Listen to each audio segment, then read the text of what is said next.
Здравейте, аз съм Джаксън Лонг от Videomaker и тук днес имаме Blackmagic Pocket Cinema камера. Ние чакахме доста време, за да имаме възможност да изпробваме тази камера. Успяхме да я използваме за няколко часа, да поработим с нея, преди да я изпратим на нашите тестери. Има някои неща, които харесахме и някои неща, с които трудно се работи. Така че нека да започваме.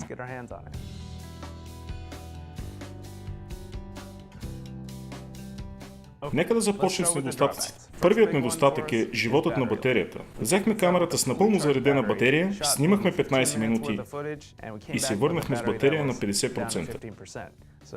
Това е недостатък.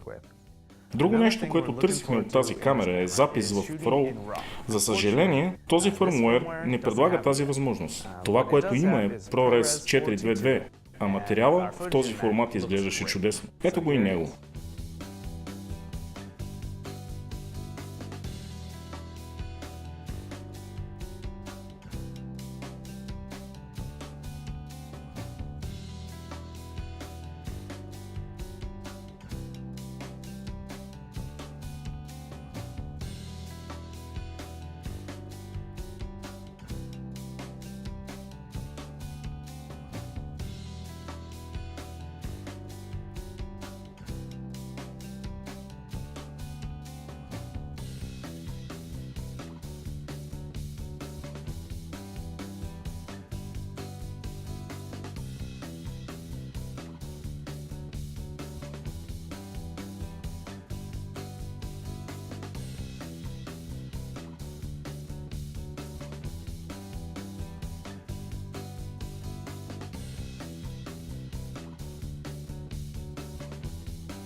Добре, напоследък чухме доста за динамичния обхват на джобната камера и сега ще го подложим на тест срещу един от нашите претенденти 5D Mark III.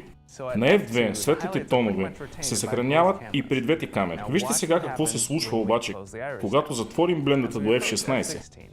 Тъмните тонове при 5D се сплескват, а при джобната камера детайла се запазва. Нека говорим за LCD монитора. Трудно се работи с него. Цветовете са измити и ние решихме да сложим друг допълнителен монитор и да постелим върху него черно плътнище, за да го виждаме по-добре. Две неща обаче харесахме на монитора. Зебрите, които ни помогнаха да намерим подходяща експозиция, и наред с това фокус асистента за по-точен фокус, въпреки бледия монитор.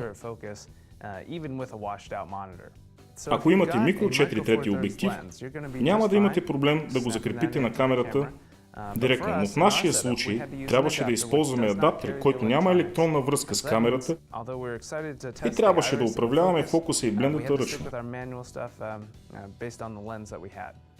Ако нямате микро 4 трети обектив, трябва да се съобразявате с 2 до 3 пъти кроп фактор. В нашия случай имахме обектив, който беше 35 мм и който се преравни до 105 мм, така че ще бъде трудно да заснемете широка панорама. Нека запомним, че тази камера все пак е около $1000, но има доста ценни неща в нея. Ние я сравняваме с камера, която е 3 пъти по-скъпа. Ако искате да разберете повече, идете на официалния сайт на компанията. Аз съм Джаксън Лонг. Благодаря, че ни гледахте.